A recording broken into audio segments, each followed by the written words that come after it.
Everest मेरी शिखर यात्रा। Everest अभियान दल 7 मार्च को दिल्ली से काठमांडू के लिए हवाई जहाज़ से चल दिया। एक मजबूत अग्रिम दल बहुत पहले ही चला गया था, जिससे कि वह हमारे बेस कैंप पहुंचने से पहले दुर्गम हिमपात के रास्ते को साफ कर सके। नमचे बाजार शेरपा लैंड का एक सर्वाधिक महत्वपूर्ण नगरीय क्षेत्र है। अधिकांश शेरपा इसी स्थान तथा यहीं के आसपास के गांव के होते हैं। यह नमचे बाजार ही था जहां से मैंने सर्वप्रथम एवरेस्ट को निहारा था, जो नेपालियों में सागरमाथा के नाम से प्रसिद्ध है। मुझे यह नाम अच्छा लगा। एवरेस्ट की तरफ और से देखे हुए मैंने एक भारी बर्फ का बड़ा फूल देखा, जो पर्वत शिखर पर लहराता एक ध्वज सा लग रहा था। मुझे बताया गया कि यह दृश्य शिखर की ऊपरी सतह के आसपास 150 किलोमीटर अथवा इससे भी अधिक की गति से हवा चलने के कारण बनता था, क्योंकि तेज हवा से सूखा बर्फ पर्वत पर उड़ता रहता था। बर्फ का यह ध्वज 10 किलोमीटर या इससे भी लंबा हो सकता था। शिखर पर जाने वाले प्रत्येक व्यक्ति को दक्षिण पूर्वी पहाड़ी पर इन तूफानों को झेलना पड़ता था, विशेषकर खराब मौसम में। यह मुझे डराने के लिए काफ़ी था, फिर भी मैं एवरेस्ट के प्रति विचित्र रूप से आकर्षित थी और इसकी कठिनतम चुनौतियों का सामना करना चाहती थी। जब हम 26 मार्च को पेरिस पहुँचे, हमें हिमस्खलन के कारण हुई एक शेर्पा कुली की मृत्यु का दुखद समाचार मिला। कुंभू हिमपात पर जाने वाले अभियान दल के रास्ते के बाईं तरफ सीधी पहाड़ी के धंसकने से लोत्से की ओर से एक बहुत बड़ी बर्फ की चट्टान नीचे खिलाई आई थी। 16 शेर्पा कुलियों के दल में से एक की मृत्यु हो गई और 4 घायल हो गए थे। इस समाचार के कारण अभियान दल के सदस्यों के चेहरों पर छाए अवसान को देखकर हमारे नेता कर्नल खुल्लर ने स्पष्ट किया कि एवरेस्ट जैसे महान अभियान में खतरों को और कभी-कभी तो मृत्यु भी आदमी को सहज भाव से स्वीकार करनी चाहिए। उपनेता प्रेमचंद, जो अग्रिम दल का नेतृत्व कर रहे हैं, 26 मार्च को पेरिस लौट आए। उन्होंने हमारी पहली बड़ी बाधा खुंबू हिमपात की स्थिति से हमें अवगत कराया। उन्होंने कहा कि उनके दल ने कैंप 1, जो हिमपात के ठीक ऊपर है, वहां तक का रास्ता साफ कर दिया है। उन्होंने यह भी बताया कि पुल बनाकर, रस्सियां बांधकर तथा झाड़ियों से रास्ता चित कर दिया है। सभी बड़ी कठिनाइयों का जायजा के लिए गया है। उन्होंने इस पर भी ध्यान दिलाया कि ग्लेशियर बर्फ की नदी है और बर्फ का गिरना अभी जारी है। हिमपात में अनियमित और अनिश्चित बदलाव के कारण अभी तक के किए गए सभी काम व्यर्थ हो सकते हैं और हमें रास्ता खोलने का काम दोबारा करना पड़ सकता है। बेस कैंप में पहुंचने से पहले हमें एक और मृत्यु की खबर मिली। जलवायु अनुकूल न होने के कारण एक रसोई सहायक की मृत्यु हो गई थी। निश्चित रूप से हम आशाजनक स्थिति में नहीं चल रहे थे। एवरेस्ट शिखर को मैंने पहले 2 बार देखा था, लेकिन एक दूरी से। बेस कैंप पहुंचने पर दूसरे दिन मैंने एवरेस्ट पर्वत तथा इसकी अन्य श्रेणियों को देखा। मैं बहुत चकित होकर खड़ी रह गई और एवरेस्ट, लोत्से और न्यूत्से की ऊंचाइयों से घिरी बर्फीली टेढ़ी-मेढ़ी नदी को निहारती रही। हिमपात अपने आप में एक तरह से बर्फ के खंडों का अव्यवस्थित ढंग से गिरना ही था। हमें बताया गया कि ग्लेशियर के बहने से अक्सर बर्फ में हलचल हो जाती थी, जिससे बड़ी-बड़ी बर्फ की चट्टानें तत्काल गिर जाया करती थी और अन्य कारणों से भी अचानक प्रायः खतरनाक स्थिति धारण कर लेती थी। सीधे धरातल पर दरार पड़ने का विचार और इस दरार का गहरे चौड़ों हिमविदर में बदल जाने का मात्र ख्याल ही बहुत डरावना था। इससे भी ज़्यादा भयानक इस बात की जानकारी थी कि हमारे संपूर्ण प्रवास के दौरान हिमपात लगभग 1 दर्जन आरोहियों और कुलियों को प्रतिदिन छूता रहेगा। दूसरे दिन नए आने वाले अपने अधिकांश सामान को हम हिमपात के आधे रास्ते तक ले गए। डॉक्टर मीनू मेहता ने हमें एल्यूमीनियम की सीढ़ियाँ से अस्थायी पुलों का बनाना, लट्ठों और रस्सियों का उपयोग बर्फ की आड़ी तिरछी दीवारों पर रस्सियों को बांधना और हमारे अग्रिम दल के अभियांत्रिकी कार्यों के बारे में हमें विस्तृत जानकारी दी। तीसरा दिन हिमपात से कैंप 1 तक सामान ढोकर चढ़ाई का अभ्यास करने के लिए निश्चित था। रीता, गोम्बू तथा मैं साथ साथ चढ़ रहे थे। हमारे पास एक वॉकी टॉकी था जिससे हम अपने हर कदम की जानकारी बेस कैंप पर दे सकते थे। कर्नल खुलर उस समय खुश हुए जब हमने उन्हें अपने पहुंचने की सूचना दी, क्योंकि कैंप 1 पर पहुंचने वाली केवल हम 2 ही महिलाएं थीं। अंगदोर्जी, लोब्सांग और गगन बिस्सा अंततः साउथ कॉल पहुंच गए और 19 अप्रैल को 7900 मीटर पहुंच उन्होंने कैंप 4 लगाया। यह संतोषजनक प्रगति थी। जब अप्रैल में मैंने बेस कैंप में थी, तेनजिंग अपनी सबसे छोटी सुपुत्री डेकी के साथ हमारे पास आए। उन्होंने इस बात पर विशेष महत्व दिया कि दल के प्रत्येक सदस्य और प्रत्येक शेर्पा कुली से बातचीत की जाए। जब मेरी बारी आई, मैंने अपना परिचय यह कहकर दिया कि मैं बिल्कुल ही नौसिखिया हूँ और एवरेस्ट मेरा पहला अभियान है। तेनजिंग हंसे और मुझसे कहा कि एवरेस्ट उनके लिए भी पहला अभियान है, लेकिन यह भी स्पष्ट किया कि शिखर पर पहुंचने से पहले उन्हें 7 बार एवरेस्ट पर जाना पड़ा था। फिर अपना हाथ मेरे कंधे पर रखते हुए उन्होंने कहा, तुम एक पक्की पर्वतीय लड़की लगती हो। तुम्हें तो शिखर पर पहले ही प्रयास में पहुंच जाना चाहिए। 15-16 मई 1984 को बुद्ध पूर्णिमा के दिन मैं लोत्से की बर्फीली सीधी ढलान पर लगाए गए सुंदर रंगीन नायलॉन के बने तंबू के कैंप 3 में थी। कैंप में 10 और व्यक्ति थे। लोकसाम तशारिंग में तंबू में थे।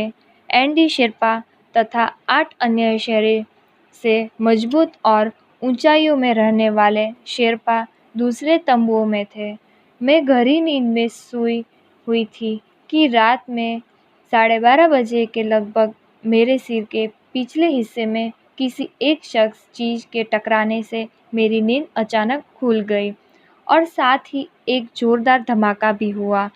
तभी मुझे महसूस हुआ कि एक ठंडी बहुत भारी कोई चीज़ मेरे शरीर पर से मुझे कुचलती हुई चल रही है। मुझे सांस लेने में भी कठिनाई हो रही थी। यह क्या हो गया है? एक लंबा बर्फ का पिंड हमारे कैंप के ठीक ऊपर लोत्से ग्लेशियर से टूटकर नीचे आ गिरा था और उसका विशाल हिमपुंज बना गया था। हिमखंडों, बर्फ के टुकड़ों तथा जमी हुई बर्फ के इस विशालकाय पुंज ने एक एक्सप्रेस रेलगाड़ी की तेज गति और भीषण गर्जना के साथ सीधी चढ़ाल के नीचे आते हुए हमारे कैंप को तहस नहस कर दिया। वास्तव में हर व्यक्ति को चोट लगी थी। यह एक आश्चर्य था कि किसी की मृत्यु नहीं हुई थी। लोब्सांग अपनी स्विंस छुरी की मदद से हमारे तंबू का रास्ता साफ करने में सफल हो गए थे और तुरंत ही अत्यंत तेजी से मुझे बचाने की कोशिश में लग गए। थोड़ी सी भी देर सा सीधा अर्थ का मृत्यु। बड़े बड़े हिमपिंडों को मुश्किल से हटाते हुए उन्होंने मेरे चारों तरफ की कड़े जमे बर्फ की दुखाई की और मुझे उस बर्फ की कब्र से निकाल बाहर खींच लाने में सफल हो गए। सुबह तक सारे सुरक्षा दल आ गए थे और 16 मई को प्रातः 8 बजे तक हम प्रायः सभी कैंप 2 पर पहुंच गए थे। जिस शेर्पा की टांग की हड्डी टूट गई थी, उसे एक खुद के बनाए स्ट्रेचर पर लिटाकर नीचे लाए। हमारे नेता कर्नल खुल्लर के शब्दों में यह इतनी ऊंचाई पर सुरक्षा कार्य का एक जबरदस्त साहित्यिक कार्य था। सभी 9 पुरुष सदस्यों को चोटों अथवा टूटी हड्डियों आदि के कारण बेस कैंप में भेजना पड़ा। तभी कर्नल खुलर मेरी तरह मुड़कर कहने लगे, क्या तुम भयभीत थी? जी हाँ। क्या तुम वापस जाना चाहोगी? मैंने कहा नहीं। मैंने बिना किसी हिचकिचाहट उत्तर दिया। जैसे ही मैं साउथ कॉल कैंप पहुंची, मैंने अगले दिन की अपनी महत्वपूर्ण चढ़ाई की तैयारी शुरू कर दी। मैंने खाना, कुकिंग गैस तथा कुछ ऑक्सीजन सिलेंडर इकट्ठे किए। जब दोपहर 1:30 बजे बिस्सा आया, उसके मुझे चाय के लिए पानी गर्म करते देखा कि जय और मीनू अभी बहुत पीछे थे। मैं चिंतित थी क्योंकि मुझे अगले दिन उनके साथ ही चढ़ाई करनी थी। वे धीरे धीरे आ रहे थे क्योंकि वे भारी बोझ लेकर और बिना ऑक्सीजन के चल रहे थे। दोपहर बाद मैंने अपने दल के दूसरे सदस्यों की मदद करने और अपने एक थर्मस को जूस से और दूसरे को गर्म चाय से भरने के लिए नीचे जाने का निश्चय किया। मैंने बर्फीली हवा में ही तंबू से बाहर कदम रखा। जैसे ही मैं कैंप क्षेत्र से बाहर आ रही थी, मेरी मुलाकात मीनू से हुई कि और जय अभी कुछ पीछे है। मुझे यह जेनेवा स्पर की चोटी के ठीक नीचे मिला। उसने कृतज्ञतापूर्वक चाय वगैरह पी, लेकिन मुझे और आगे जाने से रोकने की कोशिश की, मगर मुझे की से भी मिलना था। थोड़ा सा और आगे नीचे उतरने पर मैंने की को देखा। वह मुझे देखकर हक्का बक्का रहा था। तुमने इतनी बड़ी जोखिम क्यों ली बचेंद्री? मैंने उस दृढ़तापूर्वक कहा। मैं भी औरों की तरह एक पर्वतारोही हूँ, इसलिए इस दल में आई हूँ। शारीरिक रूप से मैं ठीक हूँ, इसीलिए मुझे अपने दल के सदस्यों की मदद क्यों नहीं करनी चाहिए? कि हंसा और उसने पेय पदार्थ से प्यास बुझाई, लेकिन उसने मुझे अपना किट ले जाने नहीं दिया। थोड़ी देर बाद साउथ कॉल कैंप से लाटू और बिस्सा हमें मिलने नीचे उतर आए और हम सब साउथ कॉल पर जैसी भी सुरक्षा और आराम की जगह उपलब्ध थी, उस पर लौट आए। साउथ कॉल पृथ्वी पर बहुत अधिक कठोर जगह के नाम से प्रसिद्ध है। अगले दिन मैं सुबह 4 बजे उठ गई, बर्फ़ पिघलाया और चाय बनाई। कुछ बिस्कुट और सादी चॉकलेट का हल्का नाश्ता करने के बाद मैं लगभग 5:30 बजे अपने तंबू से निकल पड़ी। अंगदोरजी बाहर खड़ा था और कोई आसपास नहीं था। अंगदोरजी बिना ऑक्सीजन के ही चढ़ाई करने वाला था, लेकिन इसके कारण उसने पैर ठंडे पड़ जाते हैं, इसलिए वह ऊंचाई पर लंबे समय तक खुले में और रात्रि में शिखर कैंप पर नहीं जाना चाहते थे।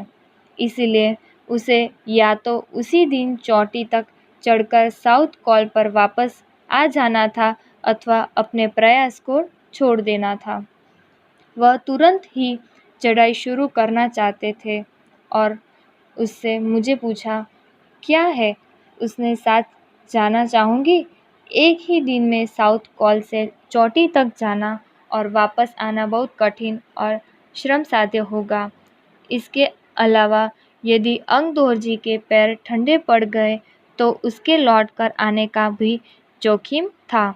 मुझे फिर भी अंगदोरजी पर विश्वास था और साथ साथ में आरोहण की क्षमता और कर्मठता के बारे में भी आश्वस्त्या थी। अन्य कोई भी व्यक्ति इस समय साथ चलने के लिए तैयार नहीं था। सुबह 6:20 पर जब अंगदोरजी और मैं साउथ कॉल से बाहर आ निकले तो दिन ऊपर चढ़ गया था। हल्की हल्की हवा चल रही थी, लेकिन ठंड भी बहुत अधिक थी। मैं अपने आरोही उपस्कर में काफ़ी सुरक्षित और गर्म थी। अपने बगैर रस्सी के ही चढ़ाई की। अंगदोरजी एक निश्चित गति से ऊपर चढ़ते हुए और मुझे भी उनके साथ चलने में कोई कठिनाई नहीं हुई। जमे हुए बर्फ की सीधी व ढलाव चढ़ाने इतने सख्त और भुरभुरी थी, मानो शीशों की चादरें बिछी हो। हमें बर्फ़ काटने के फावड़े या इस्तेमाल करना ही पड़ा और मुझे इतनी सख्ती से फावड़ा चलना पड़ा जिससे कि उस जमे हुए बर्फ़ की धरती को फावड़े के दांत काट सके। मैंने उस खतरनाक स्थलों पर हर कदम अच्छी तरह सोच समझकर उठाया। 2 घंटे से कम समय में ही हम शिखर कैंप पर पहुंच गए। अंगदौर ने पूछे मुड़कर देखा और मुझसे कहा कि क्या मैं थक गई हूँ।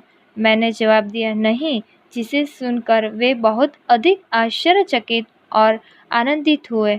उन्होंने कहा कि पहले वाले दल ने शिखर कैंप पर पहुंचने में 4 घंटे लगाए थे और यदि हम इसी गति से चलते रहे तो हम शिखर पर दोपहर 1 बजे तक पहुंच जाएंगे। लाटू हमारे पीछे पीछे आ रहा था और जब हम दक्षिण शिखर के नीचे आराम कर रहे थे वह हमारे पास पहुंच आया। थोड़ी थोड़ी चाय पीने के बाद हमने फिर चढ़ाई शुरू कर दी। लाटू एक नायलॉन की रस्सी लाया था, इसलिए अंगदौर जी और मैं रस्सी के सहारे चढ़े जबकि लाटू एक हाथ से रस्सी पकड़े हुए बीच में चला। उनकी रस्सी अपनी सुरक्षा की वजह हमारे संतुलन के लिए पकड़ी हुई थी। लाटू ने ध्यान दिया कि मैं इन ऊंचाइयों के लिए सामान्यतः आवश्यक 4 लीटर ऑक्सीजन की अपेक्षा लगभग 2.5 लीटर ऑक्सीजन प्रति मिनट की दर से लेकर चढ़ रही हूँ। मेरे रेगुलेटर पर जैसे ही उसने ऑक्सीजन की आपूर्ति बढ़ाई, मुझे महसूस हुआ कि सपाट और कठिन चढ़ाई भी अब आसान लग रही है। दक्षिणी शिखर के ऊपर हवा की गति बढ़ गई थी। उस ऊंचाई पर तेज हवा के झोंके भुरभुरे बर्फ के कणों को चारों तरफ उड़ा रहे थे, जिससे दृश्यता शून्य तक आ गई थी। अनेक बार देखा कि केवल थोड़ी दूर के बाद कोई ऊंची चढ़ाई नहीं है, ढलान एकदम सीधा नीचे चल रहा है। मेरी सांस मानो रुक गई थी। मुझे विचार कौंधा की सफलता बहुत नज़दीक है। 23 मई 1984 के दिन दोपहर के 1:07 पर मैं एवरेस्ट की चोटी पर खड़ी थी। एवरेस्ट की चोटी पर पहुंचने वाली मैं प्रथम भारतीय महिला थी। एवरेस्ट शंकु की चोटी पर इतनी जगह नहीं थी कि 2 व्यक्ति साथ साथ खड़े हो सके। चारों तरफ हजारों मीटर लंबी सीधी ढलान को देखते हुए हमारे सामने प्रश्न सुरक्षा का था। हमने पहले बर्फ के फावड़े से बर्फ की खुदाई कर अपने आप को सुरक्षित रूप से स्थिर किया। इसके बाद मैं अपने घुटनों के बल बैठी। बर्फ पर अपने माथे को लगाकर मैंने सागर माथे के ताज का चुम्बन लिया। बिना उठे ही मैंने अपने थैले से दुर्गा माँ का चित्र और हनुमान चालीसा निकाला। मैंने इनको अपने साथ लाए लाल कपड़े में लपेटा, छोटी सी पूजा अर्चना की और इनको बर्फ में दबा दिया। आनंद के इस क्षण में मुझे अपने माता पिता का ध्यान आया। जैसे मैं उठी मैंने अपने हाथ छोड़े और मैं अपने रज्जू नेता अंगदौर जी के प्रति आदर भाव से झुकी।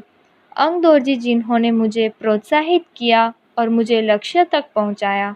मैंने उन्हें बिना ऑक्सीजन के एवरेस्ट की दूसरी चढ़ाई चढ़ने पर बधाई भी दी।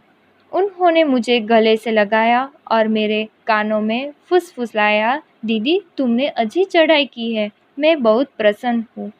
कुछ देर बाद सोनम पूछजर पहुँचे और